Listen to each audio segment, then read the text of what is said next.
자, 오늘은 출애굽기 강해 25번째고 이제 십계명 서론이 되겠습니다. 자, 십계명을 하나하나 하려고 했다가 그렇게 했다가는 14주가 걸릴 것 같습니다. 한 3개월 내내 십계명만 해야 될 것 같고, 또 본문 읽기도 좀 그럴 것 같아요. 살인하지 말지니라. 아멘. 참, 그 썰렁함이 굉장히 클 것 같기도 하고, 그래서 고민을 하다가 한 4회에 걸쳐 좀 묶어서 진행을 하도록 하겠습니다. 자, 십계명 시리즈로 한다고 하면 많은 분들이 이게 썩 편안해하지 않습니다. 약간 피드백이 좀 생기는 것 같습니다. 뭐라 그럴까요? 이렇게 복음을 가르쳐야지 왜 율법을 자꾸 설교하려고 하느냐 하는 그런 마음이 들 수도 있고요. 그리고 또 요즘 같은 세상에 이 율법과 계명을 논하는 게 조금 그렇다라고 말할 수도 있습니다. 그래서 오죽하면 그 영화 중에 그 Man from Earth라고 하는 영화에서 이런 대사가 나옵니다. I can sum up the 10 commandments in 10 words. 나는 십계명을 딱 10단어로 요약할 수 있다. 그리고 나서 don't 10번을 하더라고요. 그래서 한국 사람들 듣기에는 돈으로 들리기도 하고, 이게 하지마 예, don't 10번을 그렇게 읽는 모습을 봤어요. 그걸 보면은 십계명 공부 안 하고 했구나 하는 걸 알 수가 있어요. 왜냐하면 사계명에 안식일을 거룩히 지키라 했고, 내 부모를 공경하라 했는데, 그러니까 정확하게 하면은 돈 두두 돈 이렇게 하는 게 더 정확하게 맞는 게 아닌가 하는 생각도 들었습니다. 근데 어쨌든 사람들 마음에 십계명 하면 하지마, 금지하고 제한을 시키는 그런 부정적인 의미가 많이 이미지가 있다는 뜻이겠죠. 사람들은 왜 이런 거부 반응을 가지게 됐을까요? 오히려 신앙과 종교라고 하는 것은 우리의 자유를 억압하고 우리를 어떤 틀 속에 묶어놓는 부정적인 것으로 여기는 마음 때문이 아닌가 싶습니다. 그래서 오늘날 세상의 학문은 그렇게 이야기를 하죠. 여러분들을 신과 종교적 세계관으로부터 여러분에게 자유와 해방을 주겠다. 세상은 우리에게 오히려 종교적 속박과 교회와 신에게 종속당해 있는 사람들에게 자유와 해방을 주겠다고 세상 학문은 외치고 있습니다. 참 아이러니하지 않을 수가 없어요. 하나님은 우리를 세상으로부터 자유하고 해방을 시켜주셨는데, 오히려 세상은 우리에게 하나님으로부터 자유와 해방을 시켜주겠다. 우리는 세상으로부터 자유와 해방을 얻었다라고 생각을 했는데, 오히려 세상은 종교와 그리고 신으로부터 여러분들을 자유롭게 해주겠다라고 말하고 있습니다. 결국은 둘 중에 하나죠. 세상으로부터 자유할 것인가, 하나님으로부터 자유할 것인가. 놀랍게도 우리는 그렇습니다. 하나님은 우리에게 어떤 은혜를 주셨습니까? 죄를 짓지 않아도 되는 자유를 주셨습니다. 우리에게 주어진 자유는 죄를 짓지 않아도 되는 자유입니다. 그러나 세상은 우리들에게 그렇게 이야기를 하죠. 죄를 지어도 되는 자유를 주겠다 하는 것이죠. 죄책감에 시달리고 금지당하지 않고 편안하게 살아갈 수 있게 해주겠다. 근데 여러분, 참 이게 신기한 말이죠. 하나님은 죄를 짓지 않아도 되는 자유를 주신 거고, 세상은 죄를 지어도 되는 자유를 주겠다는 것이죠. 어느 게 더 땡기십니까? 어느 게 더 흥미롭게 느껴지십니까? 근데 여러분, 죄를 지어도 되는 자유라는 게 정말 자유일까요? 생각을 해보시겠습니까? 너는 마음껏 도박을 해도 되는 자유를 주겠다. 신나게 도박을 하고 있습니다. 자유로운 것입니까? 도박에 중독된 것입니까? 너는 이제부터 술을 마음껏 마셔도 되는 자유를 주겠다. 신나게 술을 마시고 있습니다. 여러분, 자유로우신 겁니까? 알코올 중독이 된 것입니까? 너는 이제 마약을 하고 폭력을 해도 되는 자유를 주겠다. 정말 나는 마약과 폭력으로부터 자유한 것입니까? 아니면 지금 죄에 중독된 것입니까? 세상은 우리를 죄에 종속당하고 중독시키면서도 끊임없이 자유를 준다고 말을 하죠. 그러나 하나님은 저와 여러분에게 죄를 짓지 않아도 되는 자유를 주셨다는 것, 우리가 그 자유를 온전히 누릴 수 있게 되셨으면 좋겠습니다.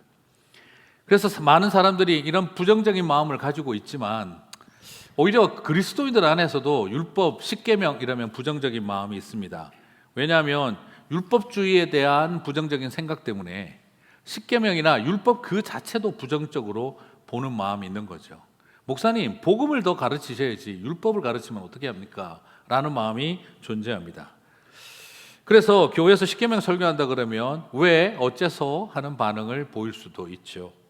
하지만 예수님도 분명히 밝히셨습니다. 나는 율법을 폐하러 온 자가 아니라 율법을 완성하러 왔다라고 말씀하셨습니다. 그러므로 율법 안에는 복음의 씨앗들이 들어있다는 것이죠. 예수님이 하신 일은 율법을 폐한 것이 아니라 율법 안에 숨겨진 복음의 씨앗들을 꽃 피우고 열매 맺게 하셨다라는 것이죠. 그러므로 오늘 저는 여러분과 함께 십계명의 본질이 무엇인지 살펴보면서 어떻게 그 안에 복음의 본질이 들어있는지를 찾아보고 오늘 그 속에서 우리가 하나님 우리에게 주시는 은혜를 나누고자 합니다. 자, 십계명의 시작은 하나님이 말씀하심으로 시작합니다. 오늘 본문의 1절을 보시면은요, 독특하게 말씀으로 말씀하여 이르시되 라고 하는 독특한 표현을 씁니다. 출애굽기 20장 1절 같이 읽겠습니다. 하나님이 이 모든 말씀으로 말씀하여 이르시되 And God spoke all these words saying. 계속 말한다와 관련된 표현이 연속으로 나오죠. 동사와 명사와 분사형으로 계속해서 나타나고 있습니다. 저것이 히브리어로도 보면은요, 약간 워드 플레이입니다. 히브리어로 읽으면은 다마르 아마르입니다. 참 재미없군요. 네. 저는 이렇게 재미있습니다. 네.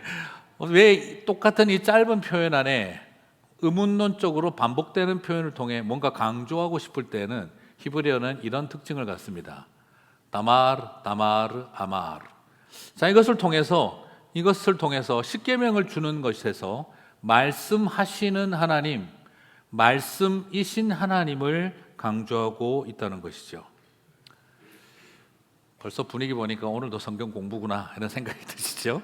네, 예상대로입니다. 네, 집중하시고 같이 함께 해보셨으면 좋겠어요. 결국은 뭐냐? 십계명의 시작은 법 조문을 알려주고 이런 규칙을 지키라가 첫 출발이 아닙니다.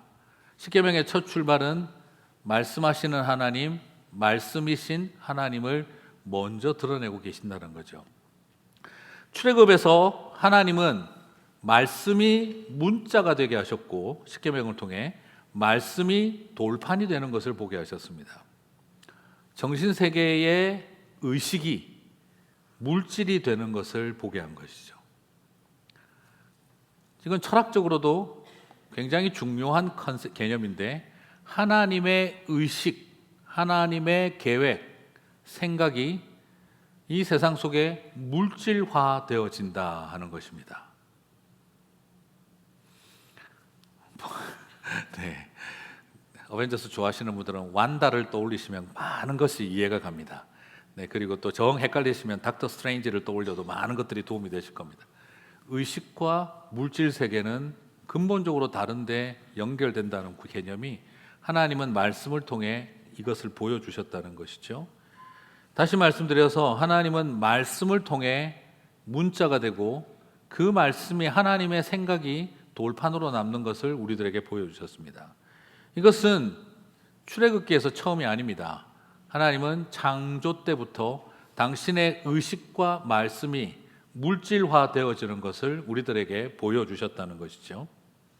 그래서 창세기 1장은 아마르라고 하는 하나님이 말씀하시니라는 표현이 가장 많이 나오는 데가 바로 창세기 1장입니다.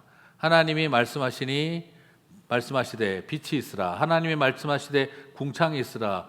그리고 그곳에 빛과 어둠을 나누게 하라. 해와 달과 별들이 있게 하라. 하나님이 말씀하시기를 계속해서 아마르가 이어지고 있는 곳이 바로 창세기 1장입니다.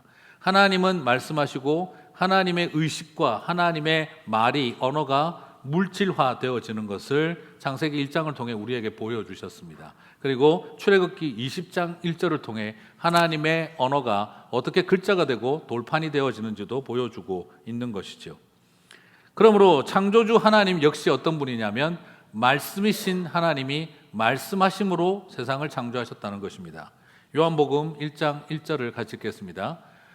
태초에 말씀이 계시니라. 이 말씀이 하나님과 함께 계셨으며 이 말씀은 곧 하나님이시니라. 우리가 여기서 보는 것처럼 말씀은 하나님이 말했다라고 하는 상태를 설명한 것이 아니라 어느 틈에 말씀은 인칭화되어져 있습니다. 인격화되어졌습니다. 그래서 요한복음 1장 1절은 하나님의 행위를 설명하고 있는 게 아니라 그 말씀이라고 하는 인격이 존재했다라는 것을 보여주고 있습니다. 그 말씀이 누구라는 것이죠? 바로 예수 그리스도였고 하나님이시고 예수 그리스도라는 것을 보여주고 있습니다.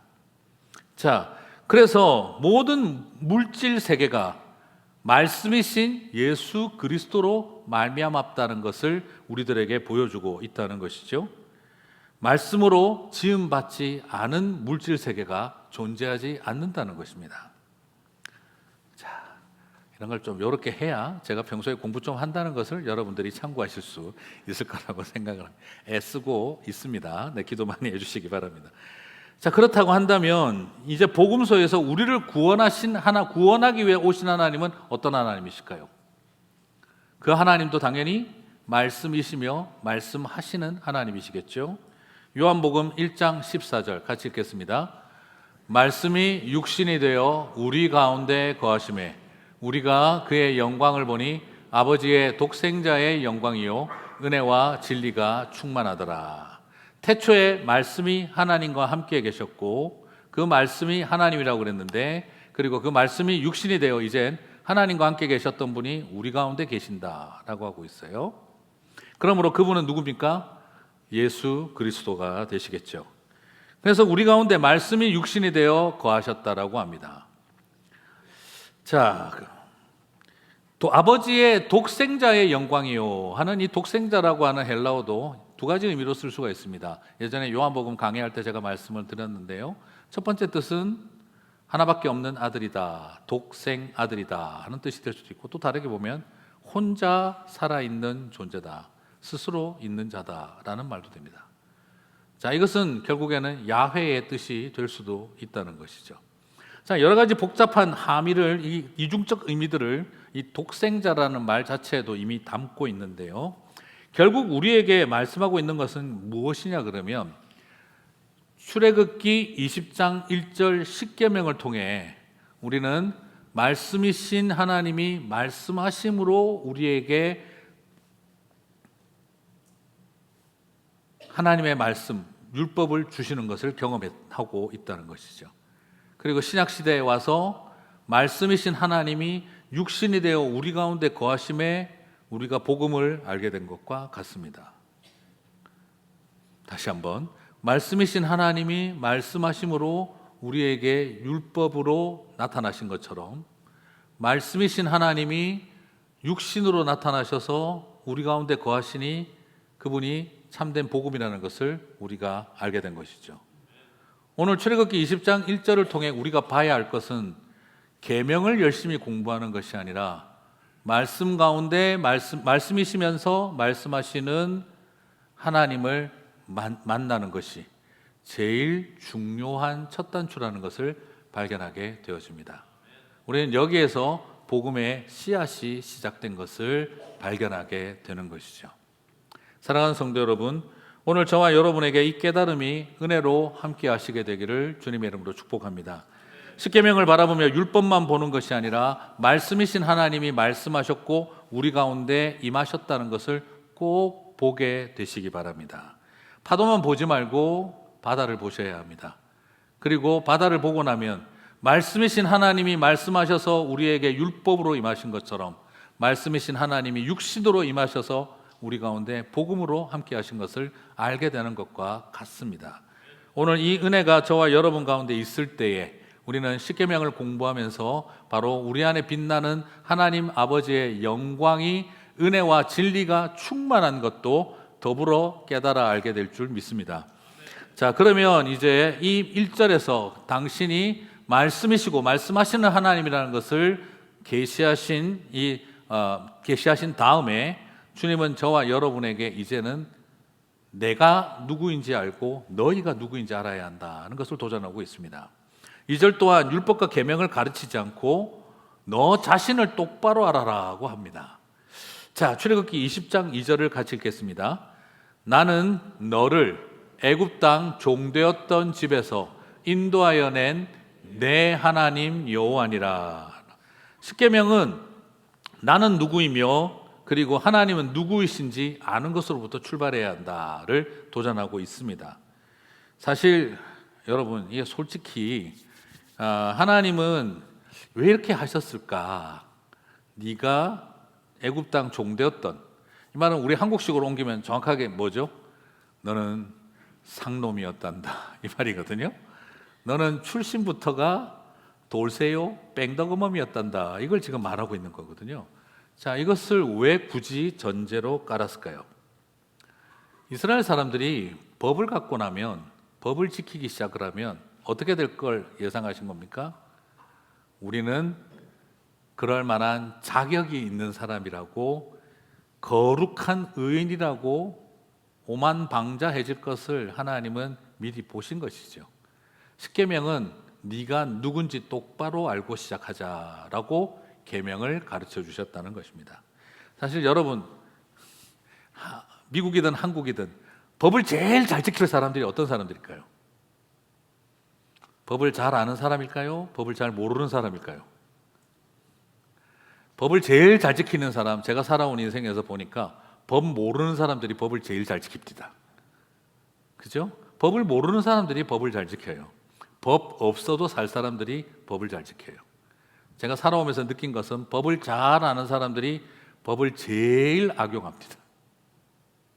그렇죠? 여러분, 법을 만드는 사람이 누굽니까? 국회의원. 거룩하신가요? 법을 집행하는 사람들이 어떤 사람들입니까?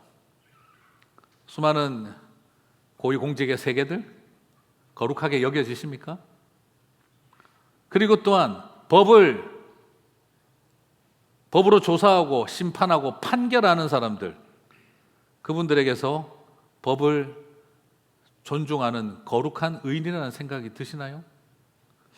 오히려 민주주의의 가장 근본인 삼권 분립, 입법, 행정, 사법 명확하게 분리되어야 하는데, 우리가 살펴보고 있으면 민주주의의 근간을 흔드는 사람들은 입법, 사법, 행정에 다 있다는 생각이 듭니다. 그래서 법꾸라지라는 말을 들을 정도 아니겠습니까? 모든 규정과 법을 이용해서 사사로운 이익을 추구하는 사람들, 그리고 그것에 따라 판결하고 조사하고 그런 모습들을 바라보고 있으면 법은 잘 아는 사람들이 지키는 것이 아니라 법은 모르는 사람들이 더 잘 지킨다는 생각이 들 정도입니다. 이스라엘 백성들도 마찬가지였습니다. 하나님이 법을 주고 하나님의 말씀을 주고 나면 그들은 그것을 통해 법을 가르치고 법으로 사람들을 훈련시키고 법을 따라 판결하고 사람들을 재판을 할 터인데, 이 하나님도 아는 것이죠. 선민의식에 빠져서 자기들만 의롭고 거룩하다고 착각하고 교만해질 이스라엘을 보신 것이죠. 그리고 법을 가르치고 법으로 사람들을 판결하는 자리에 서 있는 이스라엘의 지도자들이 또 얼마나 부패하고 타락할지 보신 것이죠. 그들은 스스로를 끊임없이 하나님이 택한 백성, 하나님의 의로운 백성, 거룩한 백성, 의인이라고 스스로를 정체성을 찾겠지만 하나님은 절대 그렇게 봐지지 않은 현실을 이미 알고 계셨던 것입니다. 그러므로 착각하지 말라고, 너희들은 애굽의 노예였던 인생들이었다를 강력하게 인지시키고 있는 것입니다. 여러분, 바로 거기에 있습니다. 그래서 바리새인들이 그 모양이었던 것입니다. 율법을 잘 지킨다고 했던 서기관들이 그래서 예수님을 십자가에 못 박았던 것입니다. 율법대로 예배를 인도한다고 했던 제사장들이 그래서 예수님을 십자가에 못 박았던 것입니다. 그래서 하나님의 선택받은 백성이라고 하는 유대인들이 예수님을 향해 돌을 던지고 침을 뱉으며 무덤 속에 집어넣었던 것입니다.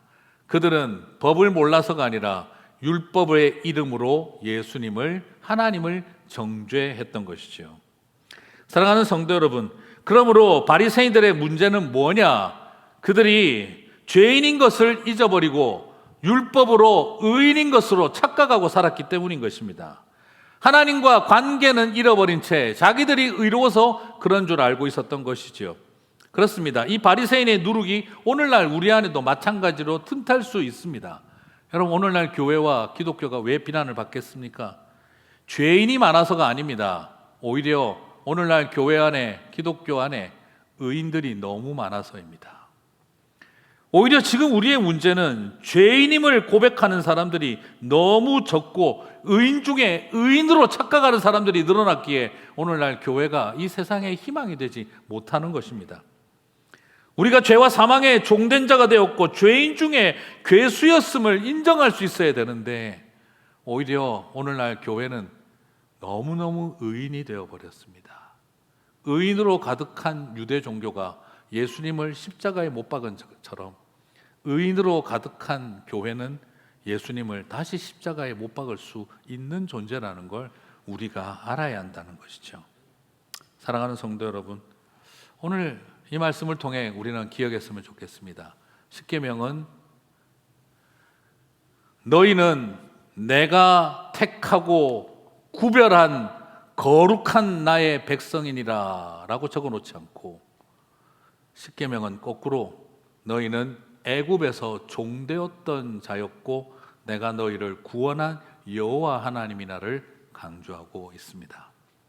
사랑하는 성도 여러분, 그것을 잊지 않을 때 우리에게 주신 율법은 타인을 정죄하는 수단이 아니라 긍휼히 여기는 통로가 될 줄 믿습니다.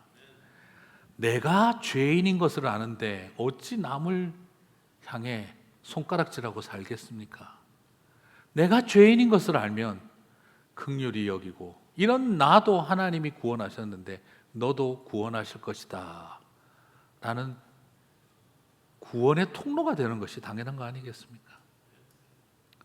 그렇습니다. 오늘날 우리가 잃어버린 가장 큰 실수는 내가 죄인인 것을 잊어버린 의인들이 넘치는 교회가 될 때 그곳은 용서와 사랑은 없고 질책과 비판만 존재할 뿐이라는 것입니다. 그런 교회에 예수님이 계시겠느냐라는 것이죠. 그리고 우리 안에 오늘 큰 도전을 하고 있습니다. 우리도 솔직히 좀 그런 마음 있잖아요. 사실 이거 보면은요, 하나님도 조금 심하다는 생각도 좀 들어요. 그래도 한 나라의 그죠 재헌 헌법이지 않습니까? 개국 헌법이잖아요. 첫 헌법이잖아요. 그럼 첫 마디에 좀 하나님도 이스라엘 입장 좀 생각해 주셔가지고 내가 택하고 선택하고 구별하여 거룩히 만든 내 백성 이스라엘 좀 이런 거 넣어 주셔야 되지 않습니까? 그죠? 아니 좀 그죠? 우리도 그런 생각 안 드세요? 하나님, 언제적 발바리 시절 이야기를 자꾸 끄집어내십니까?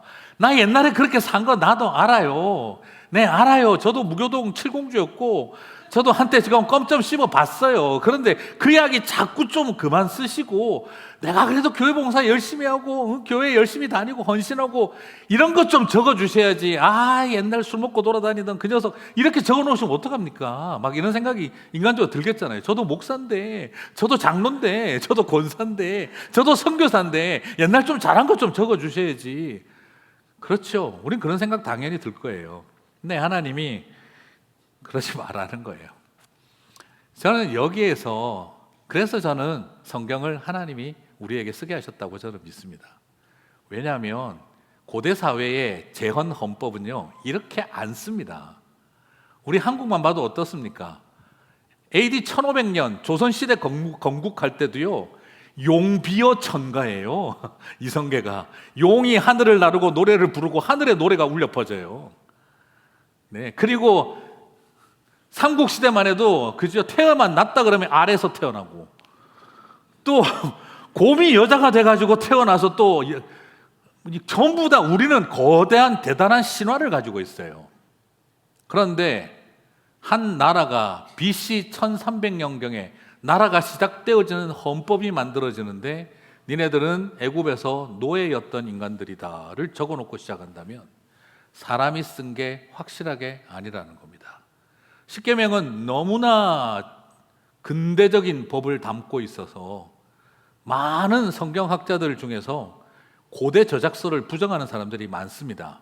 이게 BC 1300년경에 쓰여졌을 리가 없다라는 거예요. 그래서 자꾸 바벨론 포로기로 정도로 미루려고 합니다. 왜냐하면 고대 사회에 이런 고등한 법이 있을 수가 없다는 거예요. 여러분, 일주일에 한 번은 노예라도 짐승이라도 쉬게 해라. 여러분, 이런 법이 언제 자리 잡았습니까? 한국에만 해도 1970년대 전태일 열사가 분신해서 죽을 때까지 근로기준법을 지켜라. 일주일에 하루라도 좀 근로자들 쉬게 해달라. 그거 하나 통과하는데도 우리나라는 1970년대도 안 되었습니다. 그런데 BC 1300년경에 짐승까지도 다 쉬게 해라는 이런 고등한 법이 존재할 수가 있었을까요? 이게 힘 있는 자들을 위한 법입니까? 약자들을 위한 법입니까? 약자를 위한 법입니다. 함무라비 법전은 함무라비가 왕으로서 지 마음대로 나라 다스리려고 만든 법입니다. 왕의 법입니다. 다스리는 자의 법입니다. 그런데 하나님은 말씀하고 있습니다. 애굽에서 종되었던 너희를 위해 법을 주신 거예요. 노예 생활해 왔던 이들을 위해서 법을 주신 겁니다. 힘 있는 자를 위한 법입니까? 힘 없는 자를 보호하라는 법입니까? 그렇기 때문에 십계명은 고대 저작서를 믿을 수가 없다라고 사람들이 말했던 거예요. 어떻게 BC 1300년경에 노예들을 보호하는 법을 만들 수가 있느냐라는 거죠. 사랑하는 성도 여러분, 오늘 이것이 우리에게 주고 있는 도전과 충격은 큰 것입니다. 하나님은 이것을 깨닫게 하심으로 너희들이 힘을 가지고 법을 만들고 법을 만들어 힘없는 백성들을 수탈하며 살지 말고 너희가 이집트에서 430년을 노예 생활하고 살아왔던 것을 잊지 말고 너희들은 그들이 사람답게 살 수 있는 세상과 법을 만들고 지키라고 우리들에게 십계명을 주셨다는 것입니다. 다시 말씀드려서 깨구리 시절, 올챙이 시절 잊지 말고 그 뻘판과 더러운 흙탕물에 배 갖다 붙이고 기어다니고 뻘뻘 기어다니던 시절 절대 잊지 말고 너희들이 올챙이적 시절 잊지 말고 그렇게 살아가는 사람들을 위해 하나님이 법을 주셨다는 걸 저와 여러분에게 깨닫게 해주고 있는 것입니다. 사랑하는 성도 여러분, 그래서 십계명은 힘없는 백성들을 향해서 남용할 수 있는 권력을 준 것이 아니라 힘없는 백성들을 보호하라고 주어진 권한이 있다는 것입니다. 그래서 시골에서 뽕나무 키우고 양이나 치던 사람들이 어느 날 하나님의 선지자로 사명을 받고 나면 올라와서 예루살렘 올라와서 왕을 향해서 회개하라고 선포했던 것입니다. 뭘 근거로요? 십계명을 근거로. 그래서 선지자들은 와서 아합 왕에게 그리고 이세벨에게 하나님이 그대를 심판하신다라고 선언할 수 있었던 것입니다. 뭘 근거로 해서요? 십계명 때문이었던 것입니다. 사랑하는 성도 여러분, 십계명은 왕이 권력을 마음대로 휘두른 도구가 아니라 왕의 권력을 제한하고 회개하게 시켰던 하나님의 도구였던 것입니다. 이것을 깨닫고 나면 우리가 십계명을 안 지키고 소중히 여기지 않을 수가 있을까요? 그리고 십계명 좀 지킨다고 자기의 의를 자랑하고 과시하며 살 수가 있을까요? 나는 복음을 알고 있으니까 십계명 같은 거는 필요 없다라는 반율법주의를 선언할 수도 있을까요? 우리는 어느 한쪽으로 쏠릴 수가 없는 것입니다. 그래서 우리는 오히려 이것을 통해 하나님의 정신, 하나님의 마음을 우리의 삶 속에 더 온전히 실현할 수 있는 통로를 열게 하신 것입니다. 그렇습니다. 그러면 예수님은 이 십계명을 어떻게 정리하셨을까요? 이제 예수님은 십계명을 어떻게 정리했는지 살펴봐야겠습니다. 예수님은 십계명을 정리하시는데 유대인들하고 정반대의 길로 가십니다. 유대인들은 십계명을 받아들고 더 많이 더 복잡하게 만들었어요. 여러분 탈무드 읽어보셨죠? 근데 탈무드는 어디 가서 읽었다고 말하면 안 됩니다. 우리가 본 탈무드는 한 권짜리, 거기서 재미있는 이야기만 뽑아서 만든 거고요. 실제로 탈무드는 제대로 실으면 트럭 한 대 분량이라고 합니다. 탈무드 하나만.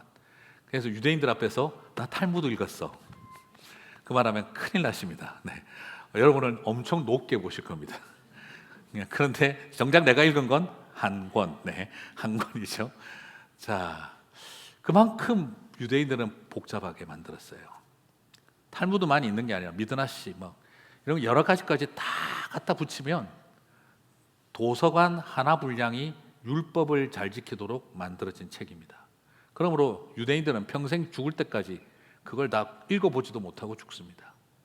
그런데 예수님은 이 율법을 많은 분량으로 가르치지 않고 딱 2계명으로 종합해 버리십니다. 여러분, 진리는 복잡해지지 않고 단순해집니다. 물론 설교가 좀 길어지는 건 그거하고 좀 다릅니다. 참고하시기를 바랍니다. 자, 그래서 우리에게 스스로 합리화가 안 되는 말을 하고 있는 것 같다는 생각도 듭니다만, 예수님은 이것을 2계명으로 정리를 하시는데 마가복음 12장 29절 31절, 예수께서 대답하시되 첫째는 이것이니, 같이 읽겠습니다.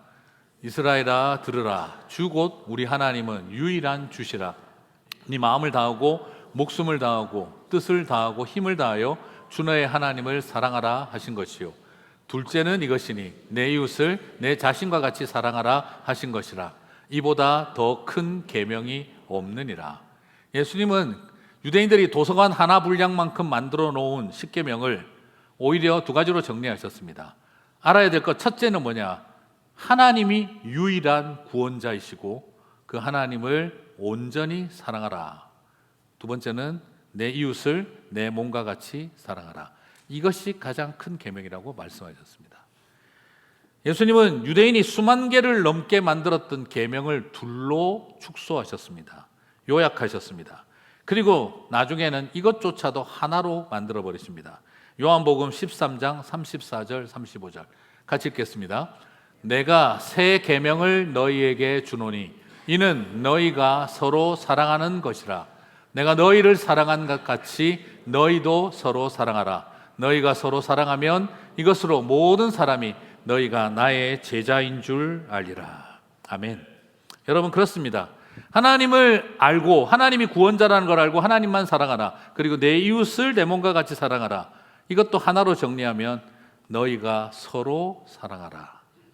서로 사랑하면 하나님 사랑을 이루는 것이고 서로 사랑하면 이웃 사랑도 이루는 것이다 라고 주님은 하나로 모아버리셨습니다. 사랑하는 성도 여러분, 그러므로 이제는 계명 하나만 지키면 되네, 쉽겠다라고 생각하시면 큰 착각입니다. 여러분, 내 심장과 가슴과 영혼을 담은 사랑만 할 수 있다면 충분하다는 말인데, 그러나 여러분, 우리는 알고 있습니다. 차라리 수천 개의 계명을 지키는 게 낫지, 쉽지 진실한 사랑을 해낸다는 게 더 어렵다는 것을 우리는 알고 있습니다. 맞아요. 수천 가지, 수만 가지의 계명을 지킨 유대인들은 한 가지 사랑을 하지 못했습니다.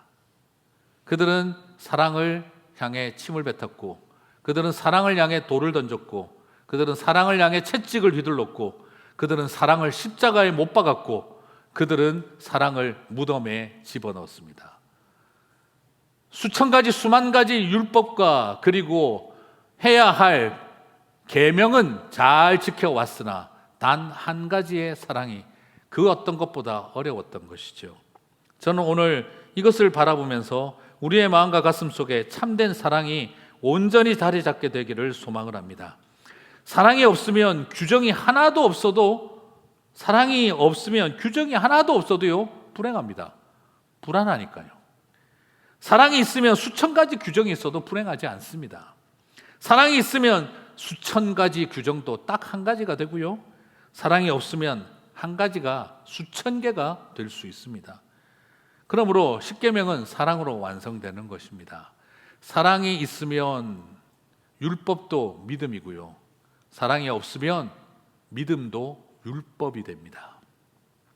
이것이 우리의 실존이고 모습입니다. 사랑이 없으면 10가지 다 지켜도 하나도 지킨 게 없고요, 사랑이 있으면, 사랑만 있으면 율법이 뭔지 몰라도 율법을 다 지키고 살게 되는 것입니다. 이것이 저와 여러분에게 주신 하나님의 은혜입니다. 오늘 말씀을 준비하면서 자꾸 가요가 떠올랐습니다. 난 내가 기뻐하는 일이라면 뭐든지 할 수 있어. 모르는 세대가 있을 겁니다, 분명히. 난 내가 기뻐하는 일이라면 뭐든지 할 수 있어. 지금까지 우리의 삶은 난 네가 시키는 일이라면 뭐든지 해야만 해 하는 인생을 살아왔었죠. 난 네가 시키는 일이라면 뭐든지 해야만 해 하는 인생을 살아왔고, 신앙도 그런 것처럼 생각했습니다. 그러나 신앙은 난 네가 기뻐하는 일이라면 뭐든지 할 수 있어, 하고 싶어가 되는 것이 신앙인 것이죠. 거기에 율법이라고 말할 사람 한 명도 없습니다. 그건 율법주의예요. 말이 안 되는 소리입니다. 사랑이 없어서 생기는 일이지, 사랑이 있으면 뭐든지 해도 율법이라고 느껴지지 않습니다. 그냥 사랑할 뿐인 것이죠. 사랑하는 성도 여러분, 사랑이 있으면 율법도 믿음이 되고, 사랑이 없으면 믿음도 율법입니다. 요한복음 14장 15절에서 주님 말씀하셨습니다. 같이 읽겠습니다. 너희가 나를 사랑하면 나의 계명을 지키리라. 너희가 나를 사랑하면 나의 계명을 지키리라. 십계명을 지킨다는 말이 아니라 모든 계명이 완성된다는 말입니다. 그렇죠. 예정이 중요합니까? 자유의지가 중요합니까? 예정이 하나님의 뜻이 중요합니까? 인간의 자유의지, 인간의 뜻이 중요합니까? 중요하지 않습니다. 사랑이 있으면 이게 예정인지 인간의 free will인지 뭐가 따지겠습니까?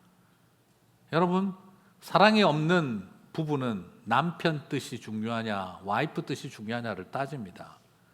어디 남편 말 안 듣고, 요즘 와이프 말 안 듣고 되는 줄 알아? 끊임없이 싸우는 자리에서는 남편 뜻이냐, 아내의 뜻이냐가 중요한 이유는 뭘까요? 사랑과 용서가 없으면 그게 중요합니다. 그러나 사랑과 용서가 가득하면 우리 뜻이 이루어질 뿐입니다. 여러분, 주님은 우리를 사랑하실 때 뜻을 돌이키십니다. 그리고 말씀하시죠. 내가 너희의 마음을 알고 뜻을 돌이켰다. 여러분, 하나님은 신학적으로 안 맞는 말도 하십니다. 하나님이 뜻을 돌이키다니요. 그런데 하나님은 그런 표현을 쓰십니다. 우리를 사랑할 때. 그것이 하나님의 사랑입니다. 주의 뜻, 나의 뜻, 하나님의 예정, 인간의 의지. 여러분, 그 속에 사랑이 있으면 뭐가 중요한지 따지지 않게 됩니다. 그냥 내가 오직 주 뜻 안에 있습니다. 하나님의 사람들은 주의 뜻이 이루어지이다를 말하고, 하나님은 우리를 향해 아니야, 내가 너희들의 말을 들었노라 하시는 것입니다. 성경을 보며 헷갈리지 마십시오. 하나님은 맨날 그러죠. 너희들의 기도를 듣고 내가 뜻을 돌이켜. 하나님의 백성들은 뭐라고 하죠? 주의 뜻이 이루어지이다. 서로가 따로 노는 이야기가 아닙니다. 사랑하는 관계 속에 있으면 하나님의 백성들은 주의 뜻이 이루어졌음을 감사하고, 사랑하는 관계 속에 있으면 하나님은 내가 너희로 인하여 뜻을 돌이켰다, 너희의 기도에 응답했다고 하시는 것입니다. 여러분, 왜 우리는 사랑의 신학은 모른 채 예정론과 자유의지를 가지고 신학적인 논쟁만 하고 있는 걸까요? 하나님은 우리에게 내가 너희의 기도를 들었노라, 너희들 원하는 대로 하마, 그리고 백성들은 주의 뜻이 이루어지이다. 여러분, 이것은 사랑입니다. 논리로 설명하려고 들지 마십시오.